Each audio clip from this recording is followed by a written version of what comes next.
And we are back again, ladies and gentlemen. Before we start, this episode is sponsored by Next Level Financial. Take control of your financial future. Get your complimentary financial analysis today by Next Level Financial. Um, as I was saying, it's an absolute honor today to get my man Christian on the podcast, bro. What is up? Nothing much. How you doing, boss? Man, I'm doing good, man. Busy day at work.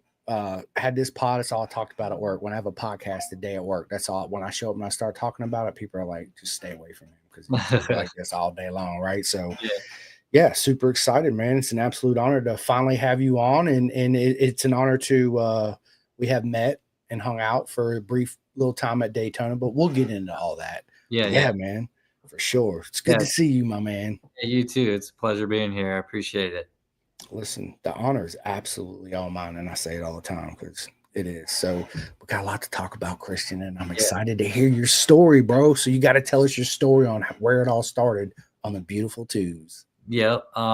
Man, it started many years ago. Probably when I was like 12 or 13.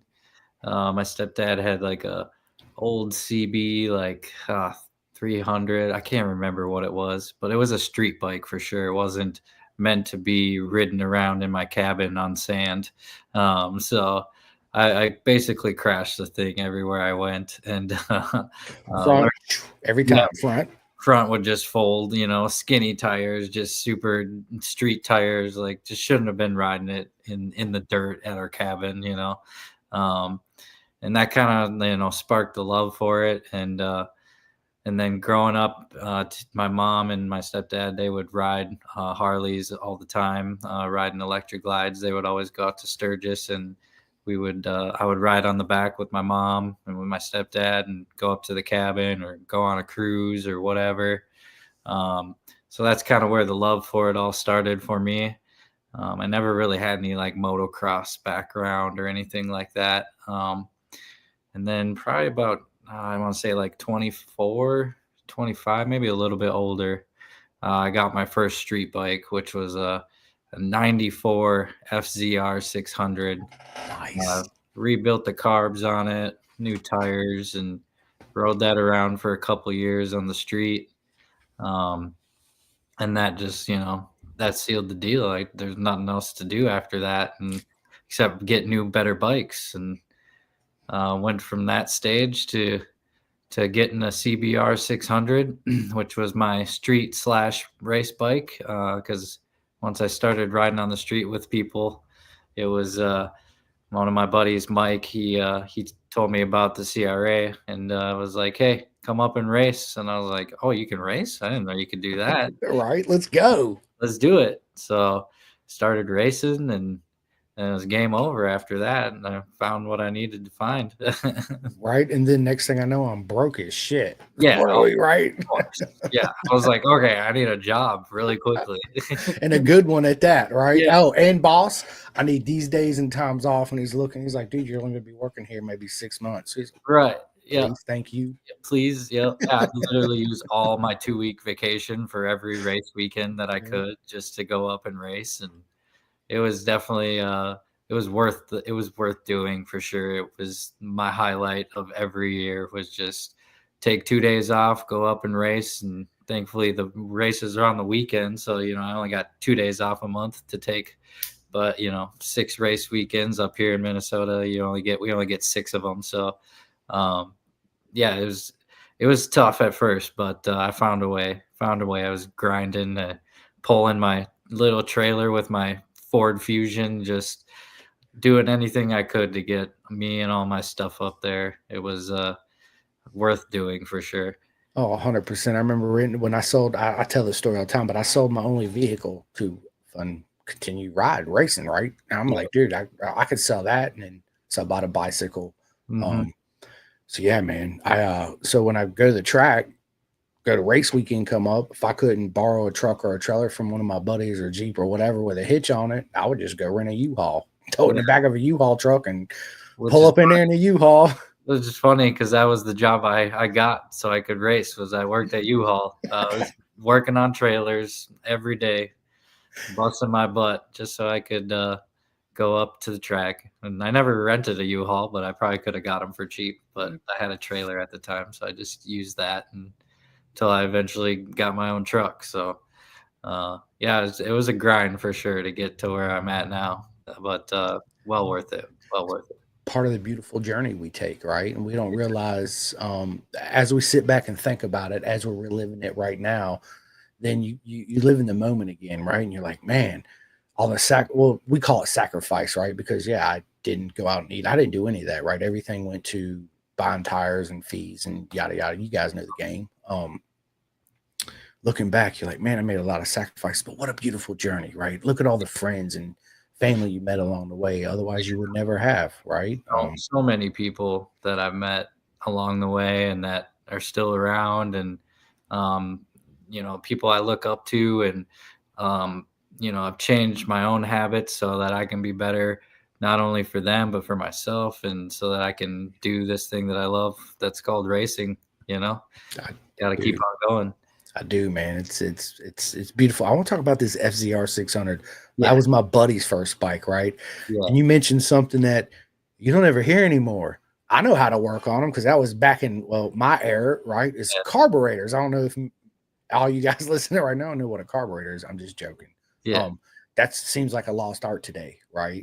Yeah. It was difficult. It was the first time. I've never even worked on a car at that point, but I was like, if I'm going to start, might as well do it with my own bike. So just bought a whole new rebuild kit for it. And I'm pretty good at taking stuff apart and putting it back together without messing it up. So I made sure I took pictures and wrote down everything I needed and figured out where things needed to go so I could make sure it ran right. And luckily it worked out. So it worked great, and sold the bike after probably a year or two of having it. And it was definitely a little bit of luck and a little bit of skill there that got me through that one. But it taught me a lot about bikes and how easy they can be and how hard they can be to work on depending on what you're doing. So that's a fact. That is a fact. I often think when I watch, when Junior Cup was in, and watch all my friends on the Junior Cup bikes, I'm like,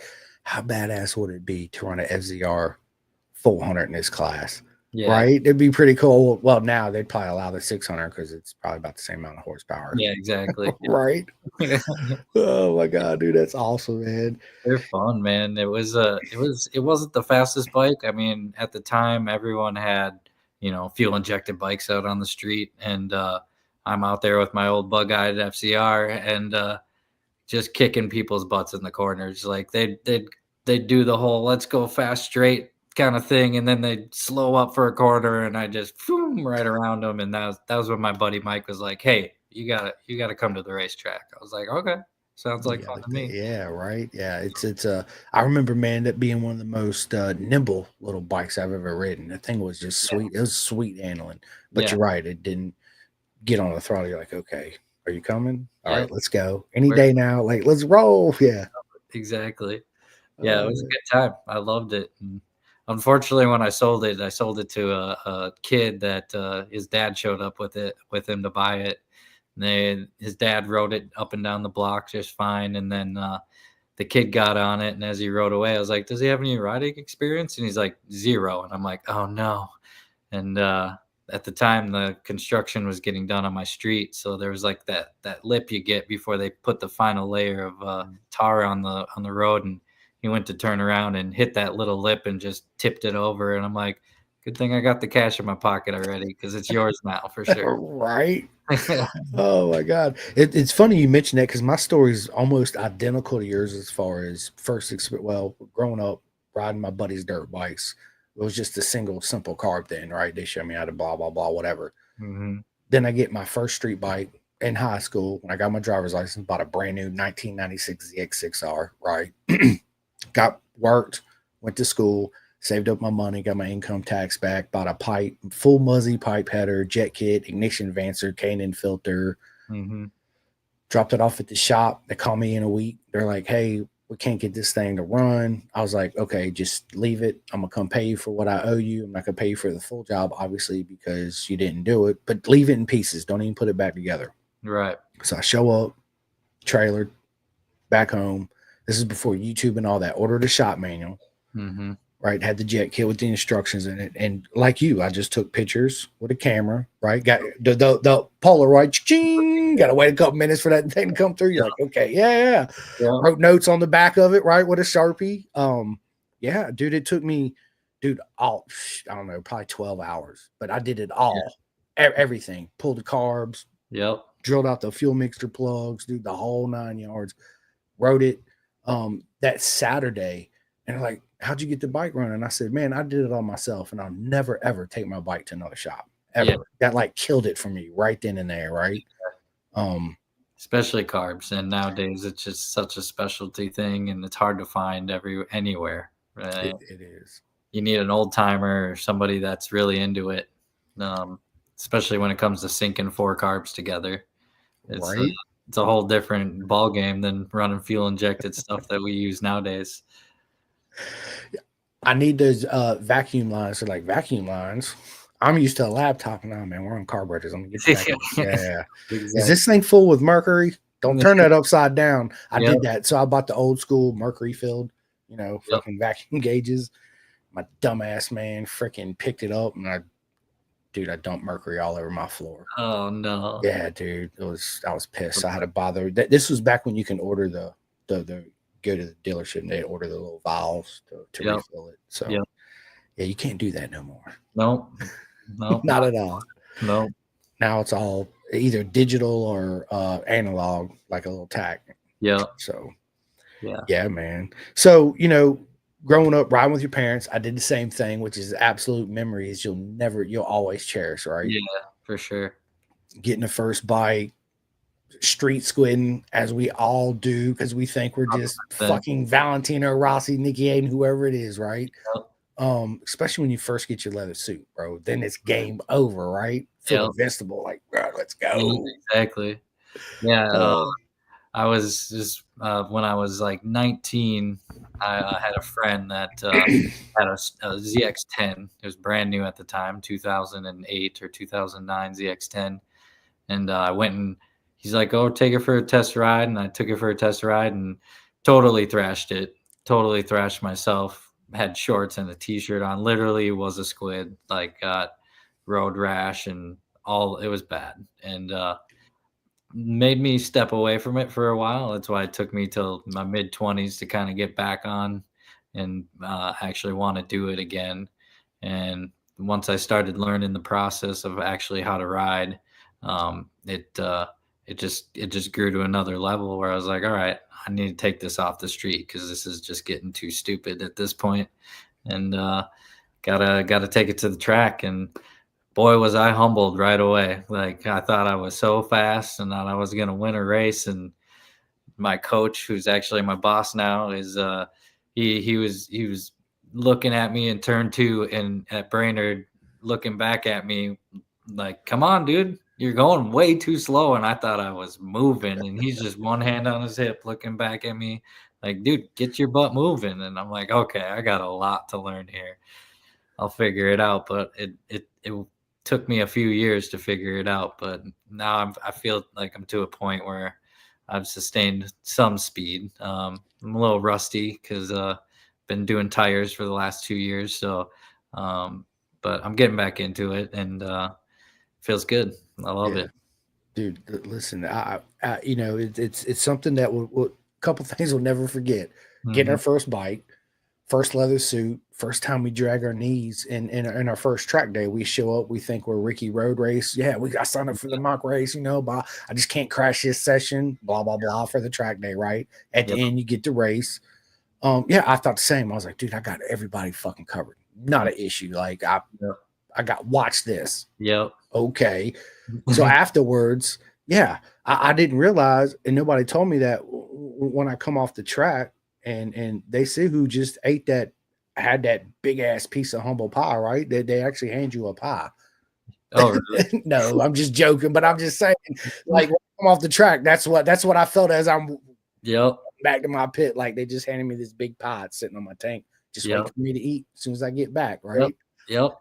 It's almost like the walk of shame, but it's a little ride of shame at the because it hurt my feelings Yeah, oh, yeah, it hurt mine too, but big time. you weed out the men from the boys too in that and or the girls from the gals or however you wanna put it, Absolutely. because you're either gonna fight to get better or you're gonna be like, nope, I'm not gonna do this," and you can see I've seen it many times at the CRA where you get lots of new riders and they come in and they're humbled or they're not and they're ready to go and keep on learning and that's what I like the most is you just keep on you put your head down and get grinding and you figure out a way to get better and to go faster and it's fun. I love it. It's part of why I'm also a coach for czars up here and try and coach people to get better as they progress in their riding style as well. So it's fun doing that. It's also fun to beat up on your friends too when they're like, "Oh, I'll beat you," and I'm like, okay,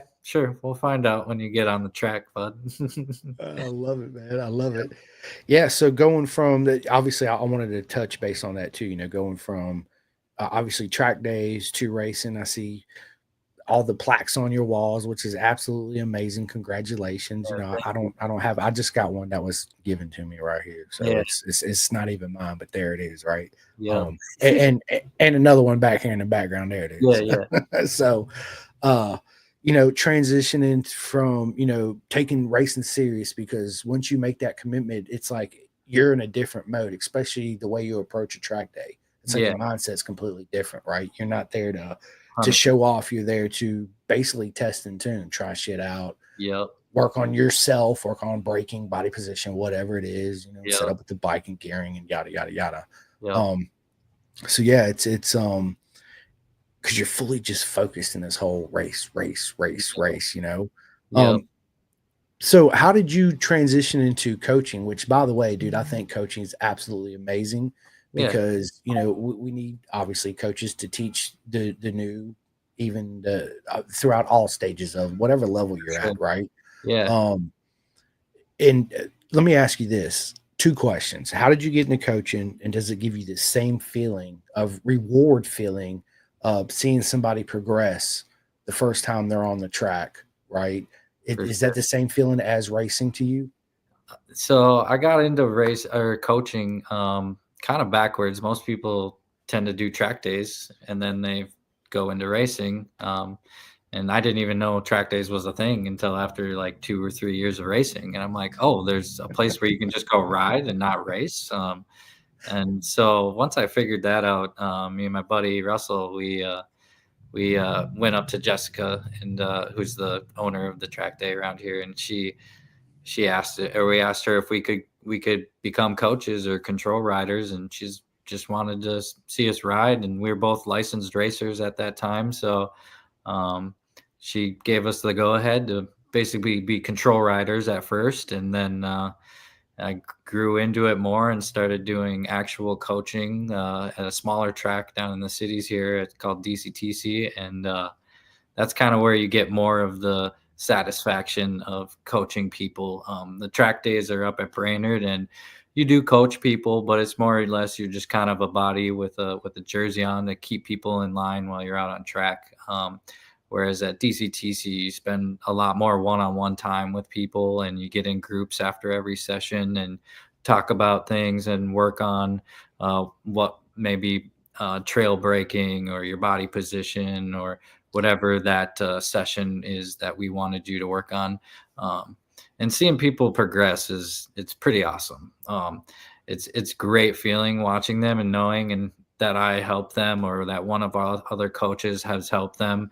And even as a tire vendor now, seeing people start one way, a year ago, and now the next year they're moving up and they're going faster and being even maybe kicking my butt. I'm just like so proud of them guys because that was me, 4 or 5, 6 years ago.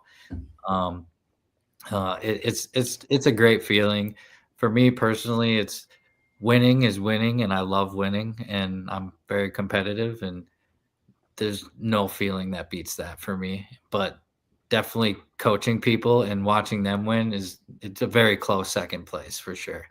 There's nothing that beats those two feelings. Watching people progress and get to a spot that they can get to.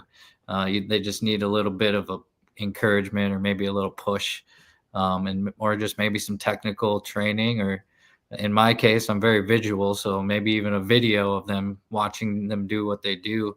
I remember the first time I saw a video myself, and I was like, "Oh, I'm way off on my body position. I'm way off on leaning. I'm I way." ain't even leaning, right? I feel like I'm like this. Yeah. Yeah, exactly. So, it's really cool watching people progress and get better, and it's also fun watching them go from track days to start joining the club and racing with us, which is great to see. I love it. Oh, absolutely, man. It's funny because Roger, I was smiling earlier too because my man Roger, what is up, Roger? He says, "What's up, guys? My first rider school. They asked me when I was going to use the rest of my tire, aka lean that thing over." Yeah, Yeah, yeah. It's hilarious, and then the whole chicken strips and all that. Well, whatever. yeah, It's when you're coming up, you fall for those childish games, pretty much, yeah, right? Is yeah, basically what it is. So yeah, yeah. We man, all we all had chicken strips at some point. bro. Facts, dude. And one thing I tell people too, Christian, is like, all these guys, even the aliens of our sport, man, they continue to learn every Mhm. day. Like they don't know it all, right? Just like the engineers of the sport, that everything's just evolving, especially now.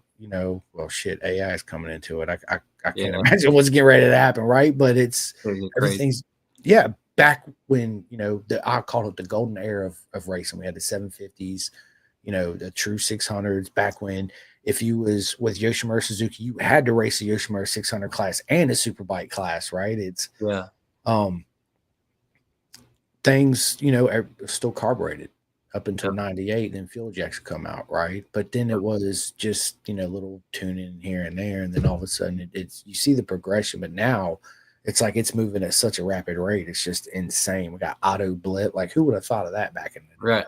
Yeah. It's got right?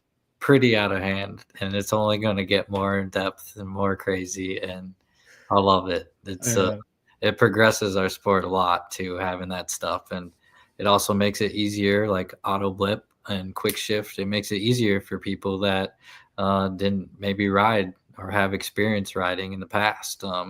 Allows them to learn quicker and get to that level of being confident in themselves and their riding ability. Traction control and ABS, all that stuff. Yeah, it's definitely worth having in our sport for sure. oh dude, I totally agree. I feel like I tell people it's like a safety mechanism for beginner riders, right? They know they have a couple different modes. If it's rain, they could put it in rain mode, and then they're not worried about it, right? So they're not so concentrated on I don't want to slip, I don't want to do, because we've all been there, right? The Mhm. first couple times riding in the rain, we didn't have none of this technology shit, right? We just Right. winged it. Mhm. Um, Now, yeah, you got all these modes and play buttons and Right. CarPlay and Apple Connect and yada yada Yeah. yada. So yeah, I just want to ride. Yeah. That's all I want to do. I just want to ride, right? Let's go. Right. Oh my God. So how did the whole tab performance, Kyle, you and Kyle own Sorg and all that come Yeah. together? Because he's dude, and what's it like to work for the absolute legend, dude? He is such a legend. Yeah. And it just, happenstance. I've known Kyle for a few years now. He races with us at the CRA, and he started his own You bit. mean you guys ride with him at the Yeah, yeah, CRA? yeah. I shouldn't say I race Kyle at the CRA. He's pretty dang fast up there too. Yeah. Is he's a great guy. And he does suspension. He has his own business, and he does his suspension at the racetrack. And it was last year at the end of the year for the Moto America season. He invited me to come out and help for New Jersey. Um, and so I went out and helped out, and apparently everything went good enough that they wanted me on for another season. As we joke around, I'll never get fired, and none of us will. So we all love working with each other and hanging out with each other. We definitely poke fun at each other and joke and laugh in the pit, if we're not pulling an engine out or doing something crazy in the moment. But yeah, it just he's a great guy. He's one of my best friends, and he's a cool guy to work for. I've learned a lot from him. He has a lot of information, and he's a lot of knowledge, and he has many more years of riding experience than I have. And just getting to be around him and the whole crew, not just him, the whole crew. It's really cool. It's special to be a part of and to learn suspension and geometry and engine stuff and just all this custom things we're doing with these baggers. It blows my mind what I'm working on sometimes. But like my boss at the shop says, basically working on a MotoGP bike that's a big Indian because of how custom it is. And yeah, it's fun. I wouldn't ask for anything else.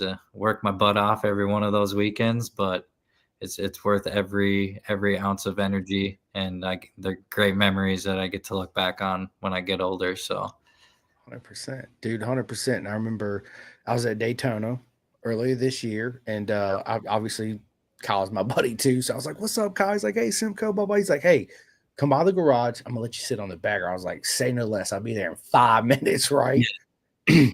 Dude, one of the best moments of my weekend, yeah, for sure. besides meeting Keanu Reeves, right? Which I Yeah, just gotta be honest. yeah, But man, you realize you see them, you can get close to them, but when you sit on them, man, you realize a couple things, right? There, it's a freaking big motorcycle.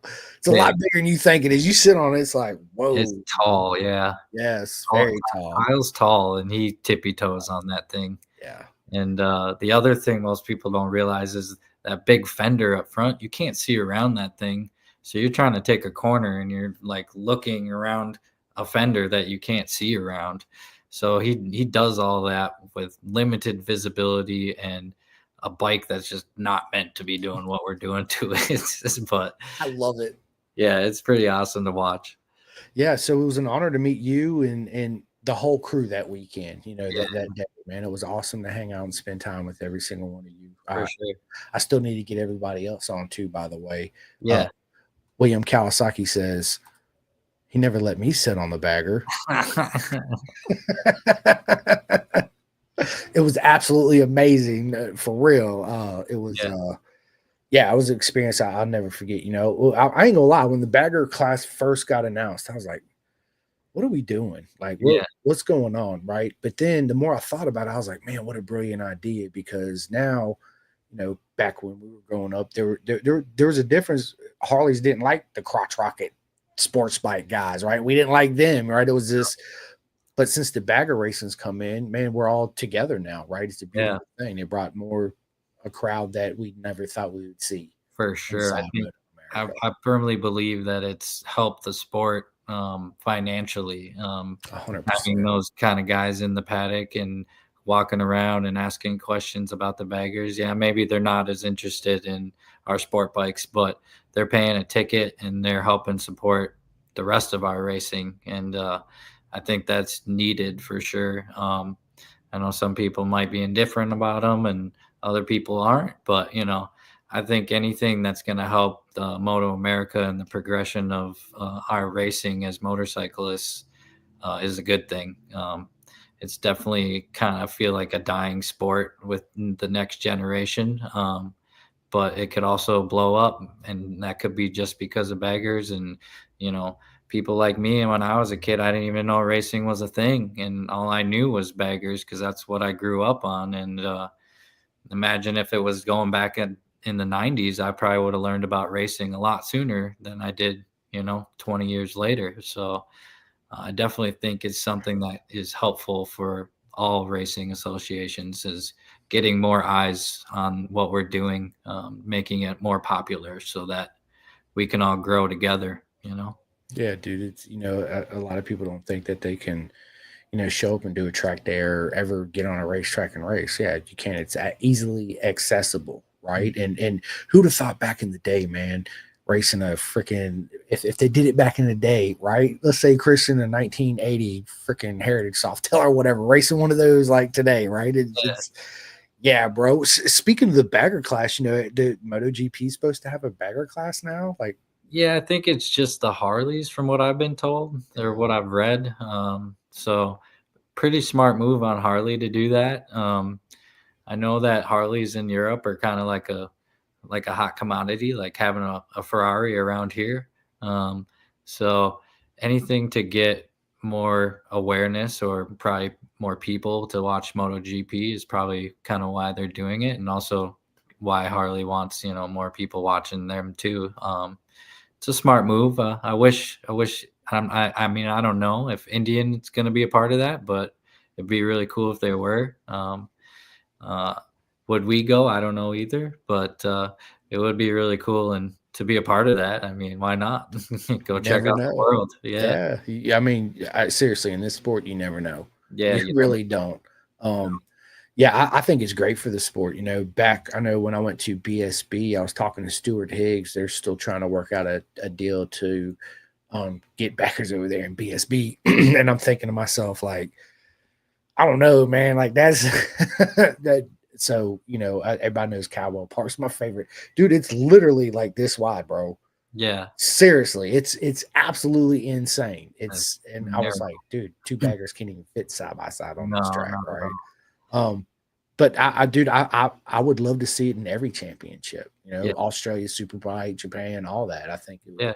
it's great for the sport too as well. But then they gotta buy the Harleys here and transfer over there, all that stuff, which costs Yeah. a lot of money. So. Yeah. It costs. That's why they're hot commodities over there because they're expensive, a lot more expensive over there than they are here because they got to get shipped there. So, Yeah, that's true. So have you ever had the opportunity to ride a bagger?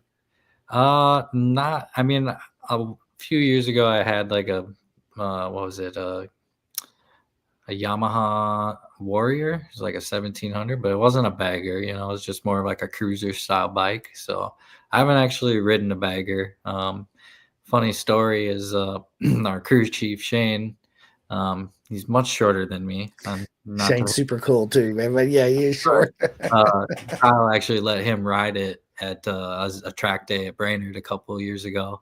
He did about 2 laps and he came in. He's like, "Get me off of this thing because it is just it moves around so much. It's so heavy. It's just I don't know. I don't know if Kyle offered me to let me ride it if I'd want to. I feel like I'd be afraid to ride that thing, but I feel like I got to do it at least once just because then I could say I rode it once. But yeah, I haven't ridden a bagger per se or a race bagger, so it would be interesting for sure.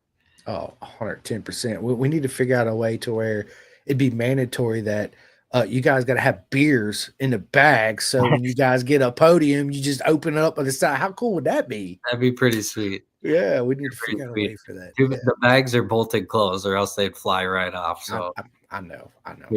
I wish we could. If we could find a way to do it, I'm sure we'd or at least our team would be in for it. I know that much. I think all of them would be for Yeah, sure. I think so too. 10%. Yeah. Oh man, that's awesome. So, and then obviously, you and Shay, how did you and Shay end up meeting? She races at the CRA as well. I just met her there, and we started hanging out and riding. And first time we actually hung out was she grew up motocrossing, and she just showed me how slow I am on a dirt bike. Like I'm like, who is this girl? And yeah, it was just game over after that. And I started taking her ice riding because she'd never done that before, and something we do around here in the wintertime just to keep our blood flowing and keep the brain going fast. And it's good training just all around and gets you comfortable with a bike that's moving around on you because the ice bike's basically moving around on you until you get on the gas, and as soon as you get off the gas, it wants to step out sideways on you. And so it teaches you a different style of riding, and she enjoyed it. And I knew after about one day she'd be faster than me on that too, and she was. So yeah, it was pretty cool watching her progress through that. And then now this year she's just kicking butt in the CRA, and she's doing great with the BTR stuff that she's doing. And unfortunately, I only get one round with her as a Moto America, and that was at Road America. So I don't get to go enjoy any more of her rounds. But I will go out to her last round in VIR just to watch and hang out. So I'm sure I'll see you there. Absolutely, you're going to see me there, man. I'm actually going to be Scott told I'll be a guest of BTR that weekend actually. So Awesome. yeah, I'll be there hanging out, Yeah. raising hell, all that good stuff. Yeah, You know yeah, me, man. I'm wide open. So yep. yeah, let's go, man. I can't wait. Yeah, I'm you know, I was going to ask you who's faster, but you already told us who was faster for sure, right? But Yeah, it depends on who you ask. right, I bet, right? We Yeah, were we were just at VAR for track day on Friday, and she was kicking my butt for sure. We were renting some Ninja 400s, and I'm not used to a small bike, so I'm braking way too early and taking big bike lines and stuff like that. So, no but corner speed at all. You're like, I got a downshift. Hold up, I yeah, totally messed that corner I'm up. totally off on that thing. But towards the end of the sessions, I was starting to figure it out, and we'd get to that straightaway, and she'd just so much lighter than me, so she'd just start pulling away from me. I'm like, I can't catch her. So, but it was fun, and we have fun with each other, and it's a good time. So I love it, I, man. I I love it. feel like So, go ahead. yeah, I feel like we're just pushing each other to be better at everything that we're doing. So it's wonderful. I love it. Dude, I'm proud of you guys. I mean, it's you know, and I say this all the time, how important it is, you know, for every rider on the grid, right? To have that team that fully believes in them and Mm. everybody gets along so well, Yep, right? The energy, the atmosphere, it's just when I walked in, that's all you felt, right? It was just yep, positivity all around. And it's yeah. absolutely amazing. Yeah, Yeah, and man. we all say it all the time, like, if we didn't like each other and we didn't like being around each other, we wouldn't be doing it, because if we're here to do bagger stuff and we're not having fun, then why are we even here, you know? And especially being an independent team that we are, we don't have the big budget that the other teams have, and we don't have the plethora of parts that they have, so, if we're not having fun, then what are we doing here? So that's the one thing we have with each other is we get to have fun with each other, and it's funny because at the start of the race, he knows what he needs to do. He knows how to do it. He doesn't need us to tell him what to do. So we always have to think of some funny one-liner to give him just to throw him off his game before he starts a race. That's just the kind of team we are, and we enjoy it thoroughly. It's fun. I love it, man. I love it, dude. That's yeah, it's awesome. And you're right. You know, what advice do you give? You don't. He already know, right? You so you say something off the wall, right? Yeah. And yeah. Throw him off his game. He's pro rider at a pro level. I'm just some washed up amateur rider. Like, what's he need to learn from me? Nothing. So I'm gonna hit him Oh with man. something silly that he doesn't see coming, and hopefully that'll get him on his game a little bit. Right. Pull that line from Talladega Nights. What was he talking about? I put a pound of that sweet Alabama, whatever it was. Yeah, you, been a you few gotta go. been a few Ricky Bobby lines and a few other ones for sure. We definitely pull them wherever we can, and usually me and Shane or and Acker, we talk about it, and we'll be bullshitting during the day, and we'll be like, "That's the line that we got to use," and then we remember it and say it to him before we go out. So it's pretty fun. And he loves it too, for Oh sure. I yeah, know he he loves it. does. Yeah. He's awesome. And he just had a baby not too long Yep, ago. yep, Yeah, so I know he's busy because we all been well, I've been there for sure. My yeah. son's He's 12, super busy now. Yeah. right? Same thing I told uh Corey West when I had him on my podcast. He just became a dad. I was like, "How tired are you?" He's like, "Bro, I barely sleep." I was like, "Welcome to the club, baby. Welcome Mhm. to the club." Yep. Sean, thank you for watching. Sean says, "Proud of my cousin Christian Swanson. His passion for racing is like nothing I've seen before, and this is why we ain't ever going golfing again." Yep. It's true. We used to golf a lot. There was probably one summer we went like every weekend, every day of the weekend we would go golfing, and now I've been busy doing all this stuff. I just don't have the time to do it anymore. But don't worry, Sean, we'll get out there. We'll play around the golf soon, I promise. That's right. Absolutely, man. So, what do you do for a living? So I work at a place called Cheap Thrills Motorsports up here in Minnesota. We mainly specialize in selling like used parts on eBay. Um, that's kind of what holds us through the winter. And then in the summertime, I am the service manager, so I do a lot of service, a lot of specialty stuff, and then on the side of that, we're also the Pirelli trackside vendor for our area up here. So I do a big part of that. Me and my buddy Russell, we actually own our own business to actually help do the tire game with the boys. So we spend a lot of our weekends either up at Brainerd or at DCTC doing tires for people and helping them out and that kind of stuff. So it's a fun job for sure, and I'm thankful for it because it gives me a lot of leeway to go do Moto America and do all of those kinds of things that I wouldn't normally get to do with another a normal 9 to 5 job. So it's great. And even when if I'm out in a race and I crash, I mean, I remember a couple years ago when I crashed and I'm limping around the shop and the boys are just like, man, just go home, man. You're fine. We don't need you here today. So, lots of understanding because they're racers too. And it's just a great place to work at. And we're growing right now and we've added a bunch of people to hire. And so things are moving up for us. It's good. I love it, man. I used to work at a place out here for 9 years before they went under, man, called Two Wheel More. We did the same thing, but well, they started out buying obviously bikes and then parting them out, right? That's basically what freaking everybody does. Yeah. And then his dad used to own a dealership out here in Roanoke that went out of business. So him growing up into it, he knew all the major players as far as Tucker Rocky and Parts Unlimited. So he got into where we were buying all the customer returns and then turn around and selling them. That's how I ended up getting like high dollar, $1,000 helmets, cheap as dirt, right? And all this stuff. So, man, I missed that job because it wasn't a job.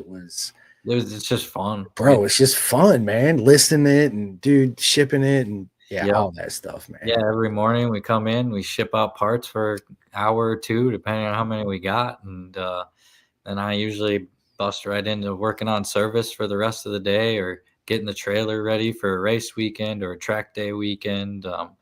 Now we got some extra guys to help on hand, so I don't have to really concentrate on so much as the parting stuff or the shipping stuff as much anymore, which is kind of nice because now we're a little over our head in service, and so it works out in the end, and it's been a good ride so far. That's for sure. I love it, man. People don't realize, man, when you do that and you got a lot of shipment, dude. I remember there's days like I'd have to come in on a Sunday.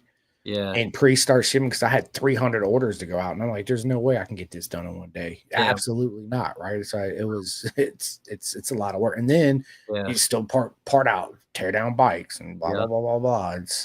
There's a lot that goes into it, but again, it's nothing but fun, man. Right. Yeah, at 36, I'd be caring about empty boxes so much. Like, oh, I need that box. I need that so I can ship parts out with it at home.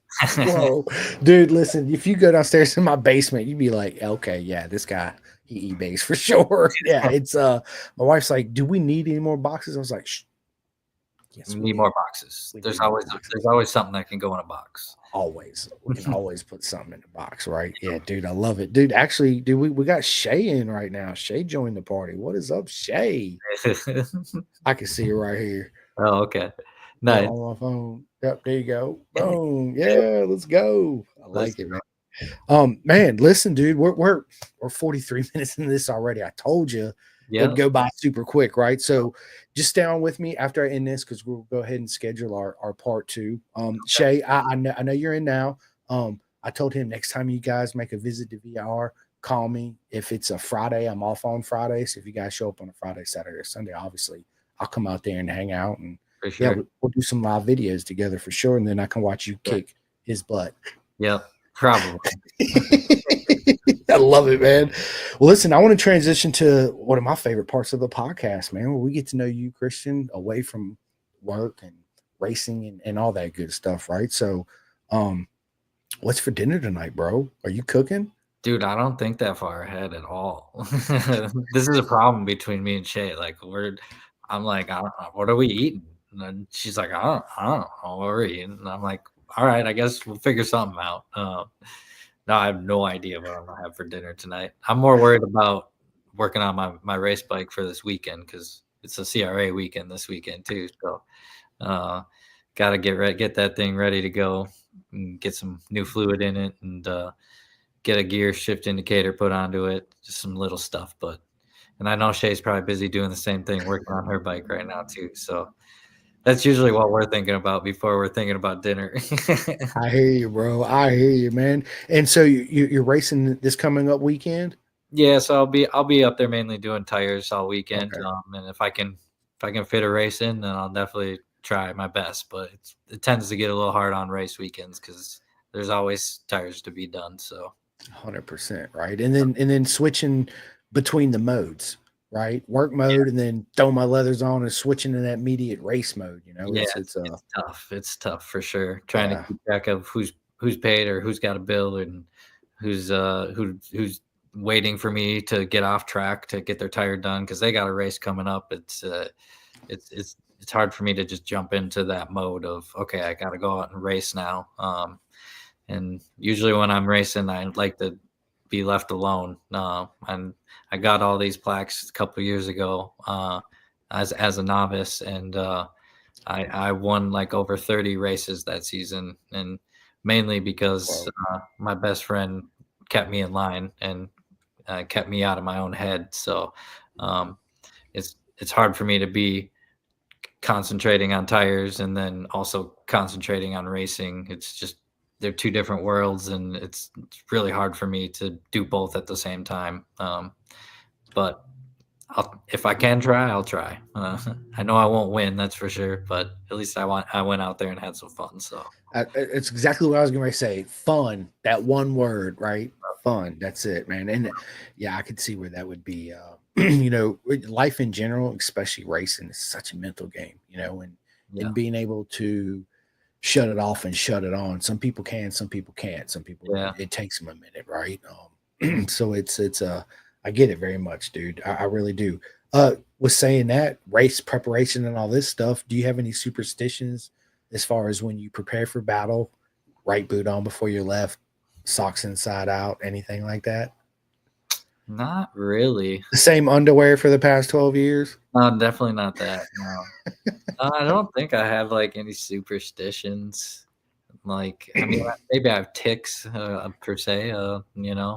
Like put my left glove on or put before my right one, but usually it's because my left one's harder to get on for some reason. I don't know. So I like to have an open hand to get that one on. But no, I don't think I have any like superstitions about going out to race. I definitely a lot goes through my head for sure. But yeah, once you hit that grid, all that goes away anyway. So just getting to that point of getting to the grid, and then everything goes away, and I don't have to worry about tires or what's going on back at the pit. But it's hard for me to want to step into that role and switch between tires and racing, and it's tough. I'll try it one of these days soon, but it's just too tough for me right now. So You know what? Honestly, Christian, dude, I firmly believe that if you tried it, it'd be a lot easier than you think it would.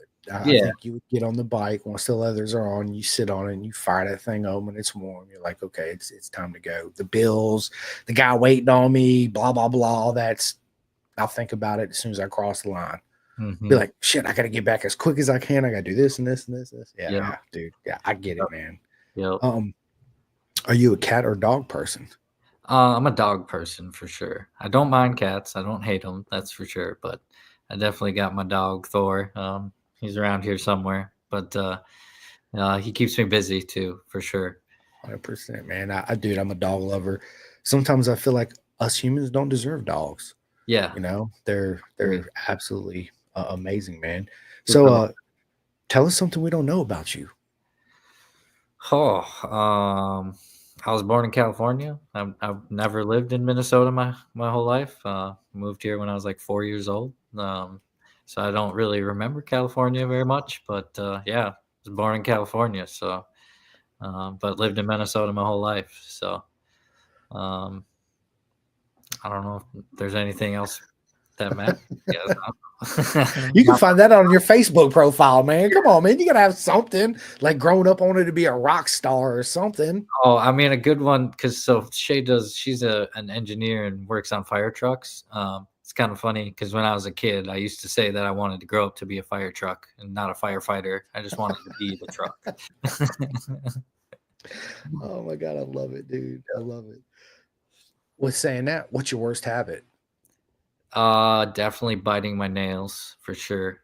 That's a pretty bad one. Yeah. Um, Also, I quit smoking cigarettes about a year ago, but I still smoke an e-cig every once in a while, so gotta kick that one too. But those are probably my two worst habits for sure. Yeah, I used to smoke cigarettes. I quit, and then of course I got into vaping, and that turned into just another habit. But vaping was good, man. It tastes good. I ain't gonna lie. Yeah, it's yeah, man. You'll get there, man. It's again, it's that mental battle, For right? sure. That you got to approach and face. Yep. But you got it, homie. Yep. Absolutely, you got it. Definitely. Um, are you a coffee drinker? I used to be. I used to be I drink a lot of coffee for sure.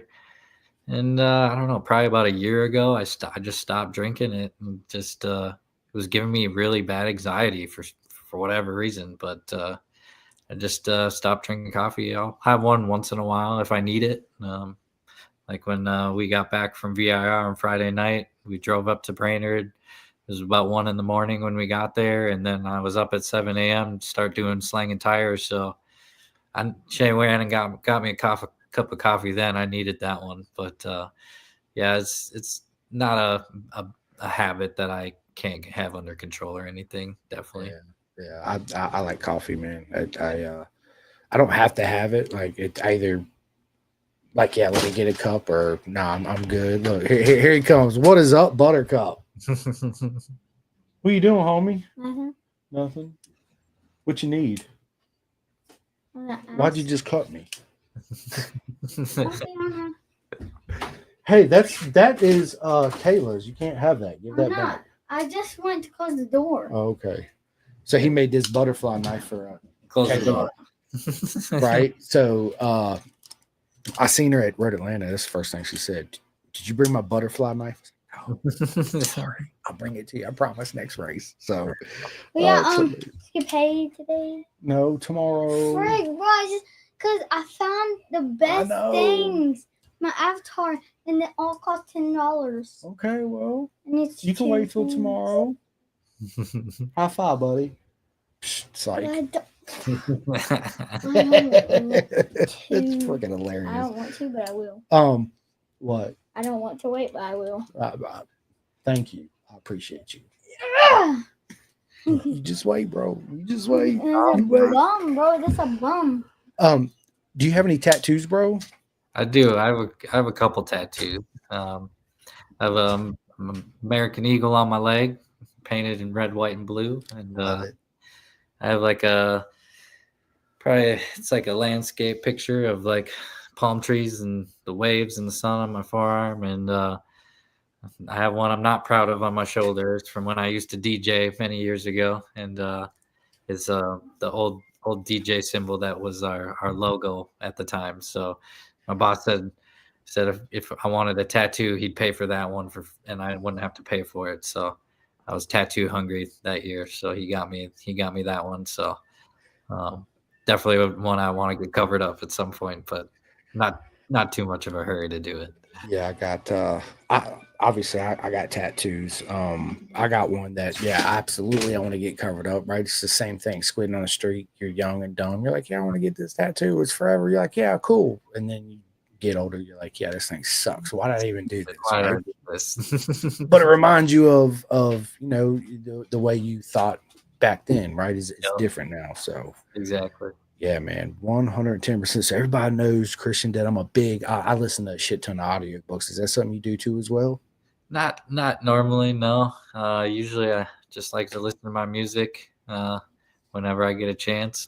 Soothes me the best. Don't normally listen to audiobooks, no. Okay, all right. Well, you should. You should. If listen, if you do, the one that I recommend to everybody is John Hopkins Leather, dude. It is an absolutely amazing wild ride. He Okay. puts it all on the table.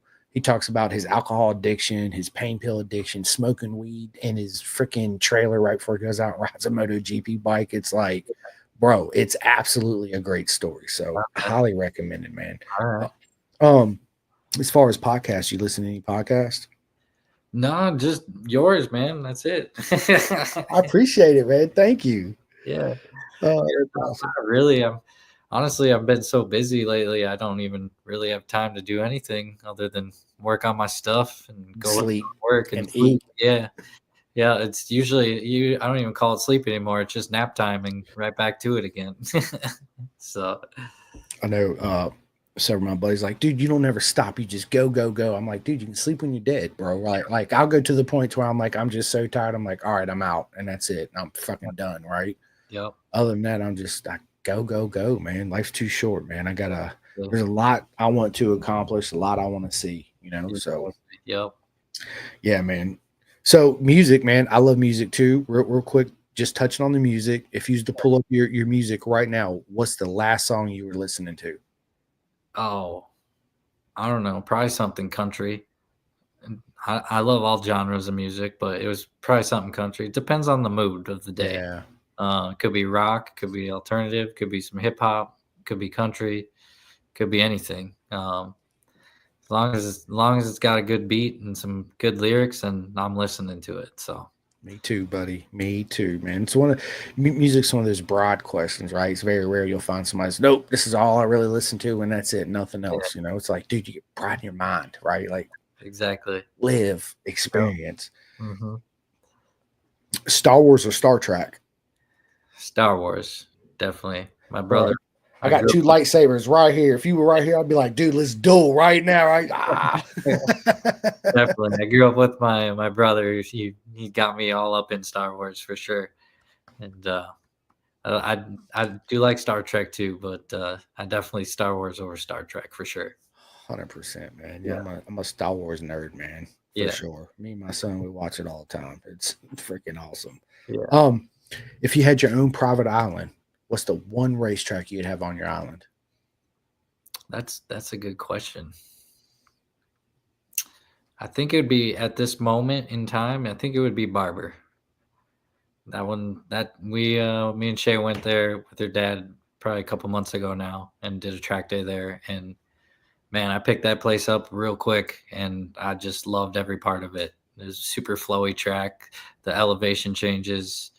It was the first time I rode my new bike. So like I had a lot going on, but it was definitely a fun track that I would definitely love to go back to again for sure. Mine's Cadwell Park, of course. Everybody knows it's freaking amazing. Have you ever played Cadwell Park on a video game? No, no, I haven't played video games in many years now. Just just don't have the time for it Time, anymore. yeah. Yeah, it used to be part of my bad habits, playing video games and sitting in front of a TV all the time and doing nothing on the couch. But yeah, I just don't have time to do that stuff anymore, which I'm grateful for, honestly. But Yeah, yeah, it would be a fun track for sure. Cadwell Park with the jump in there, that would be super fun. bro. It's you hear it all the time. When you watch it on TV, it's nothing like when you see it in person, bro. And I'm telling you right now, it's like blow your mind. You'd be like, holy shit, are you kidding me? First Yeah, time I seen Josh Brooks just launch it, like his rear tire is literally 6 foot off the ground, and I'm thinking to myself, insane. dude, this shouldn't even be legal No, in production racing. Like, what are we doing? This is, dude, it's so beautiful, it's so yeah, awesome. yeah, that's something. 110%. Dude, if you could have one superpower, what would your superpower be? Hmm. I don't know. Feel like it's either flying or super speed, one of those two for sure. Which one? I don't know. I think I'd pick flying over super speed, but man, going super fast would be also pretty fun too. So Yeah, probably flying. I think I'd go flying for sure. fine. Superman, he was always my favorite growing up, so I Yeah. feel you on that, right? Yep. Yeah. Superman's that dude, man. That's why when they come out Superman versus Batman, I'm like, what are you guys doing? Like, that's not even a competition. Like, Yeah, what? you gonna put a rich guy in a suit against Superman? Come Just get out of here. Yeah, get out of here. What are you doing? What is Hollywood doing? Let me ask you this. What advice would you give your younger self? Oh, He's like, man, you're hitting me with these questions. yeah. Just to keep on going, and that life gets better than it is at that moment for sure. 110%, man. And you just spoke of man, your new bike, bro. What you got? It's not like brand new, but it's It's new to new me. to you, Yeah. right? Yeah. So I found it in California. It's a 2008 old AMA, R6, Graves built R6. So it's definitely different than my old bike, which was a '09 ZX6. So it's a little different and a little more corner speed, more flickability. Obviously a built bike by Graves, so it's got a little more power, full exhaust, auto blip, quick shifter, all the goodies that you would want on your race bike. So it's been taking me a little bit to get used to it, but I know once I do, that thing's a weapon for sure. Oh, dude, beautiful bike. You have to send me some pictures of it for sure. For sure. 100%. Yeah. Dude, if you could have dinner with any motorcycle racer in the world, Shay's excluded. You can't say Shay, right? Oh, Because you're dating Shay, man, right? I know who it's gonna be. It's gonna be Shay. But if you could have dinner with any Nikki Hayden, Valentino Rossi, whoever it is, Joey Dunlop, whoever, who you gonna have dinner with? That's a tough one. There's so many good ones out there. I know. That's why I said just one. I think it would be. I feel like it'd be Mark Marquez. When I started watching racing, obviously he was killing the game at the time a couple years ago, and I was just amazed at how good he was at riding. And even when he had huge crashes, he'd just get right back up and go right back out there again. And like most MotoGP and most Moto America people do. But I think I'd go with Marquez. He's just got this mentality that I don't know. I wish I had for sure. You know, I growing up, of course, I was huge. I named my son Hayden Rossi after, obviously, you guys know. There was a big rivalry. Obviously, Jorge Lorenzo, Sete Juvenile, Max Biaggi, dude, the list goes on and on. Once Rossi retired, man, I found myself like not such a diehard fan of just one racer, right? But being fans of all of them and being appreciative of everything that every single person brought to the game because they're all different, right? Then I started to like really pay attention to Marquez. I did in the past, but really like read his book, right? Mm-hmm. And it's stuff like that is what I mean, to see where his mental head is, to see, you know, just get to know him better. Knowing all the injuries he's had, almost career injuries, and coming back and still giving it his all. Yeah, he's one of the very few aliens on the grid right now, 110%. And I told people when I heard he's going to Ducati, I was like, I don't give a shit what Ducati he's on. It's game's over. Yeah. I mean, look at him go. Yeah. just look, right? Like, yeah, it's yeah, man. And then with Top Rack, it's been confirmed coming into MotoGP, right? For sure. I feel like, I mean, Top Rack's one of those.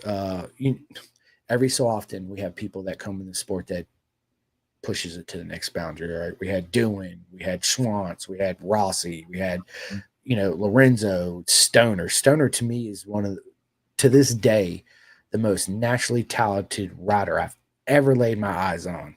Yeah. I firmly believe if he didn't retire, he would have won many more championships. 100%. For sure. Yeah. It's just being appreciative of all of them. It's and with Top Rack too, right? So Top Rack come along, he pushed the game obviously in production racing. Like you watch him race, you're like, how the hell does he bottom out his front with the rear and still turn it and trail brake at the same time and then get on it? It's like so magic. Yeah, man. Right. When I heard he was leaving Yamaha going to BMW and Johnny Ray, went to Yamaha, I was like, I thought at the time that Johnny would have an easier time transitioning to the Yamaha, right? Mm-hmm. Boy, was I dead wrong. Yeah. Like absolutely dead wrong, and now he's coming to MotoGP. I mean, he's one of those guys that I feel like it might take a little time just because it's such a different beast and different animal. And you got the ride height device and you got all. I don't really worry about that. I think he'll take like duck to water to that. It's just the tires being different, chassis being different. He has no problem doing the whole front thing. So that department will probably be fine. Yeah. I don't know. I think it's a good move. He is 32, I think, if I'm not mistaken right now. So he's not obviously getting younger. And now that I think about it, I don't ever remember anybody coming in MotoGP at 32 years old. Yeah. That's pretty old to be joining MotoGP for sure. But that also says, the talent, I guess, that everybody sees. And Yeah. We'll see, man. It's going to be exciting, you Be know. interesting to see for sure. You know, one thing I would love to see too, man, is like Moto America have tire wars, man. We need to I bring would that love back that. in the series. Yes, dude. Yeah, I think that would change it a lot. Change the game a lot for sure. Absolutely, Any man. other brand that you wanted. And I'm biased towards Pirelli, so of course that's what I would pick. Hey, man, that's what I always. That's what I was always on. Yep. Pirelli's straight up. Yep. 10%, man. Well, I got a whole bunch more questions, but I'm gonna save those for part 2. I do want to ask you 2 more questions though. Okay. One is, if you could travel back to any era of time, what time would you travel back to?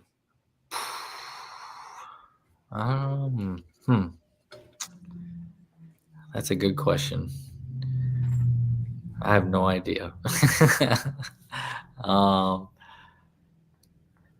Probably just back to the 90s, man. That was an awesome time back then. You're the third person that said that. Let's go back to the 90s, baby. Back to the 90s, early 2000s, before everything went crazy.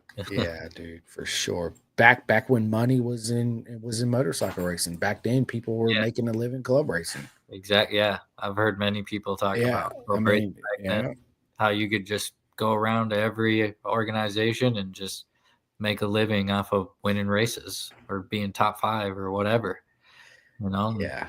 If we could get that back, it'd be so amazing. Yeah, one day, man. One day I would love to see it be back to there. We still got a lot of work to do, obviously. For sure. Yeah, man, 110%. Mm-hmm. So my last question for you, bro.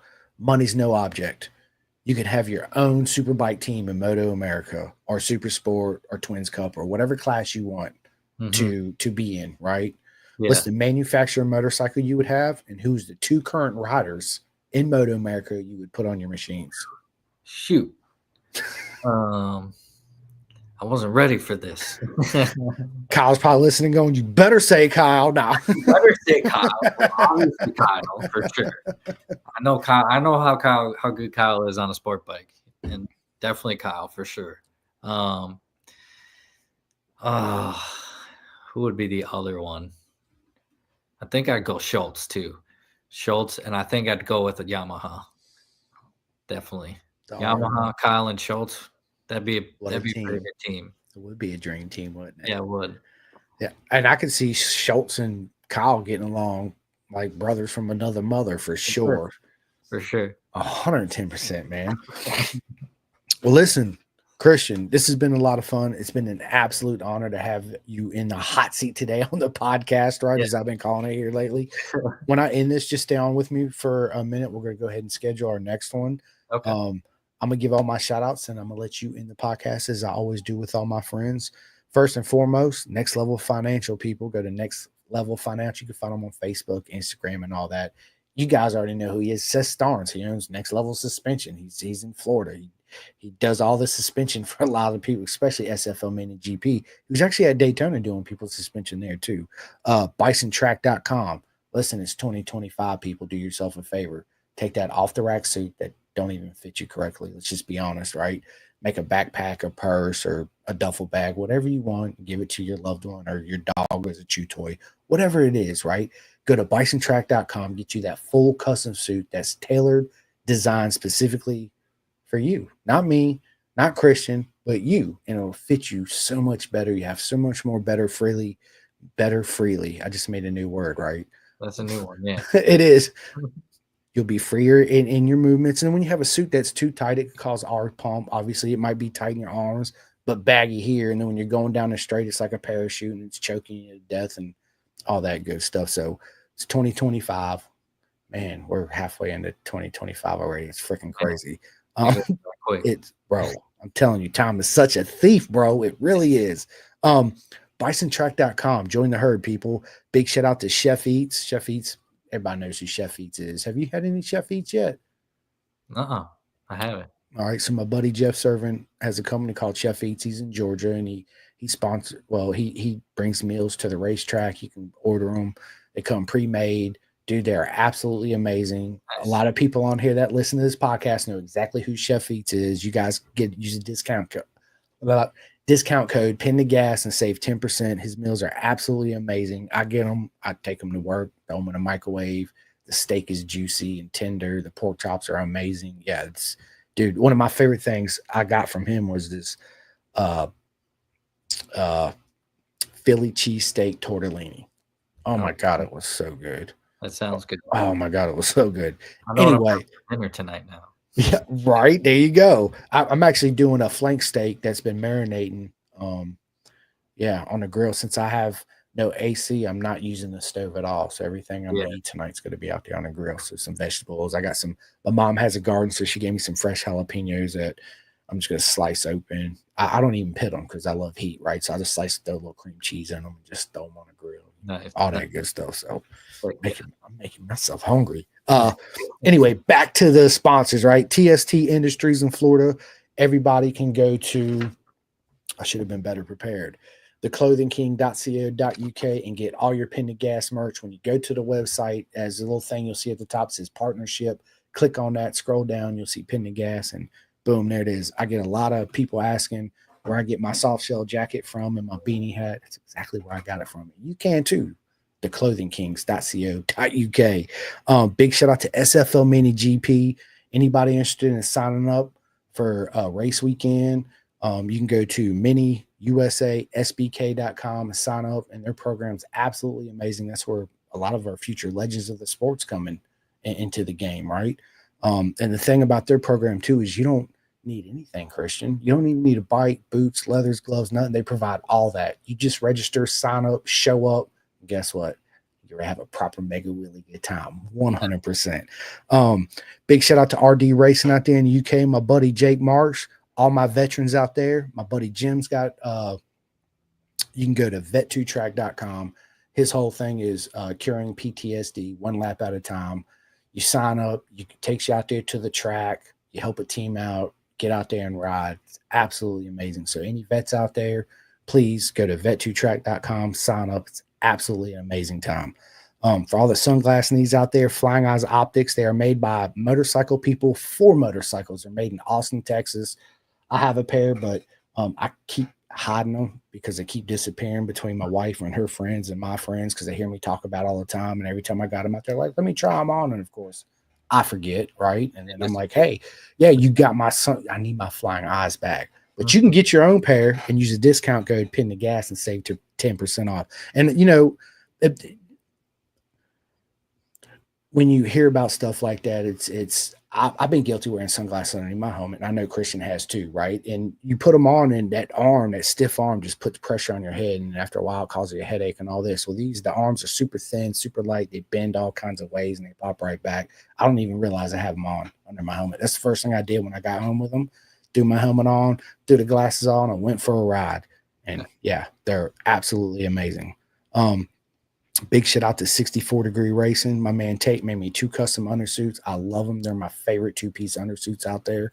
So if anybody needs an undersuit, go to 64degreeracing.com. And I tell everybody this all the time. Please don't go to a track day or a weekend with just one undersuit. Matter of fact, bring more undersuits than you do any other clothes. Do yourself a favor. Just listen. If you don't listen to anything else, listen to that out of this whole podcast. Mm-hmm. Bring more undersuits than you do anything else. Yeah. Big shout out to Venom. You guys can go to venomsport.com and also get you some proper mega undersuits too as well. I got one that I'm getting. And she actually made this shirt for me and sent it to me. It's one of my favorite t-shirts. It's so light and breathable, and I don't have no AC. Feels good to have it on because it's not thick. It's super thin. So yeah, venomsport.com. She is absolutely amazing. She actually gave me, remember Jonas Fogger that raced in MotoGP? She sent me his actual undersuit signed. Oh, yeah, dude, it's absolutely amazing. For all my friends in California, you guys can go to Racer411 at race/cra.com and sign up for the Racer 411 program. It's absolutely amazing. My man, Aunt Lee Terry, they're always out there on the track. They have parts. They got undersuits. They got all kinds of stuff, and they'll help you out. So if you guys out there in California, don't forget Racer 411. Let's go.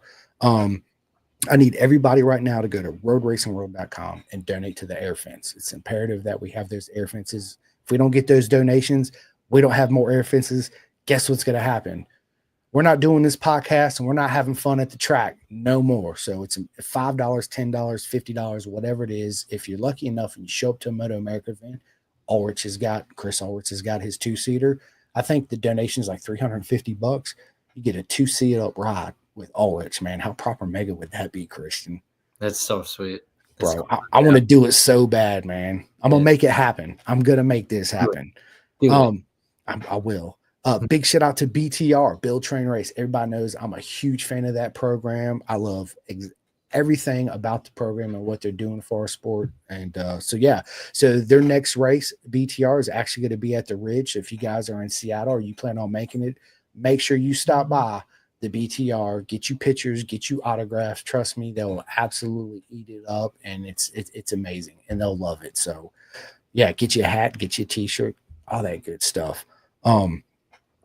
Big shout out to KYT helmets, K-Tech suspension, Ghetto Customs for all your custom body work. Everybody knows who Chris Parrish is, right? He's been making body work for a long time, especially if you got an Aprilia RS650, 660.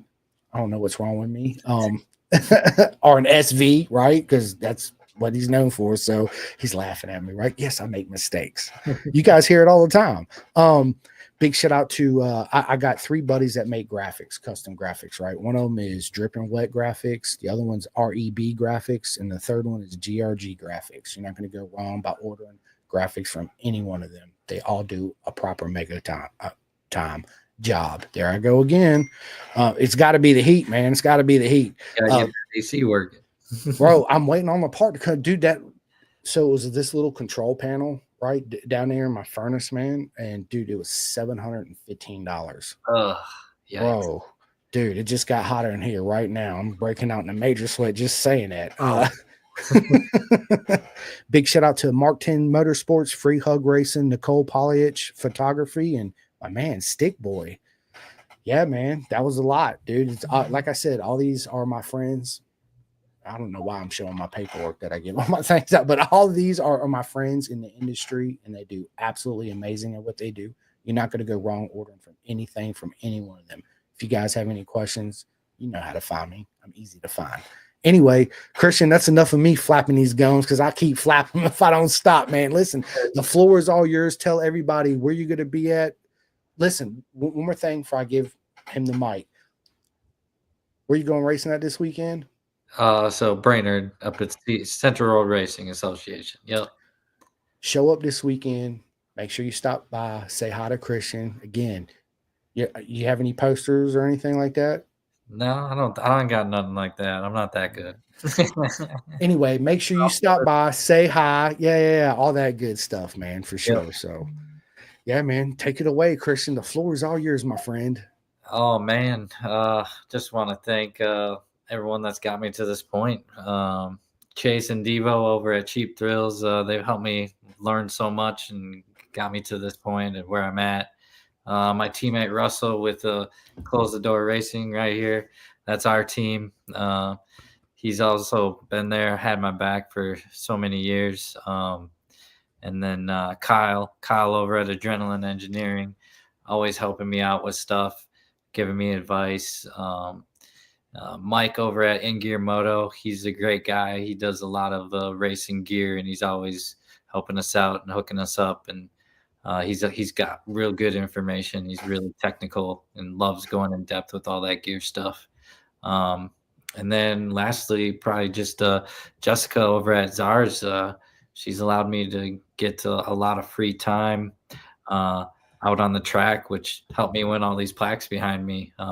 Being able to do track days and help other people while coaching, it gave me a lot of confidence, not only in myself, but my riding. So thanks to Jessica for giving me the opportunity to do that stuff. Yeah, I'm sure there's somebody I'm forgetting for sure, but yeah, there's so many people that have been around and helping me get to this point, and I'm just thankful for all of it. I'm so grateful for being able to do it and keep on doing what I love. So, and thanks for having me on the show. It's awesome. Oh man, listen, again, the honor is all mine. And on that note, last thing I'm going to say, and I always say it, Thank you guys and girls so much for watching this podcast. All the likes, all the subscribes, all the messages I get. It's an absolute honor. Again, if it wasn't for Christian and all my friends coming on here, I wouldn't be sitting here doing this. So you guys are the absolute stars. And it's an honor to be able to sit down and be in this position and get every single one of you guys and girls in the hot seat and have fun, right? And do this the whole time. It's absolutely amazing. And again, thank you. And if you had not yet, please go to all the things and hit the things and the bells and the whistles. And you guys know the deal, all that good stuff. And I greatly appreciate it. And on that note, me and Christian, we'll see you at the racetrack near you. This weekend, I'll be at VIR. He'll be doing his thing with more of these plaques coming up on the wall. So the next time we sit down, have more to put up there. And yeah, let's go. On that note, we are out of here. We'll catch you guys later. All right, just stay on with me for 1 second. Hang on. Yeah. No, I don't want to leave. No, I don't want to leave the studio. What do you mean leave the studio? All right, let me try this again. All right, guys, we're out. I hit the wrong button. I'm like, what are you talking about? I don't want to do that. Calling all two-wheel enthusiasts, get ready to rev up your earbuds with Pin the Gas Podcast, the ultimate motorcycle racing podcast, hosted by Chris Simcoe, one of our very own excellent leaders here in Roanoke, Virginia.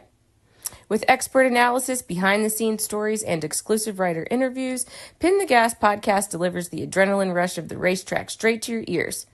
Whether you're a diehard fan or a curious newcomer, you'll gain insights that will transform how you watch and understand motorcycle racing. On your favorite podcast app, join Simcoe as he takes you on a high-speed journey through the world of motorcycle racing. Pin the Gas Podcast.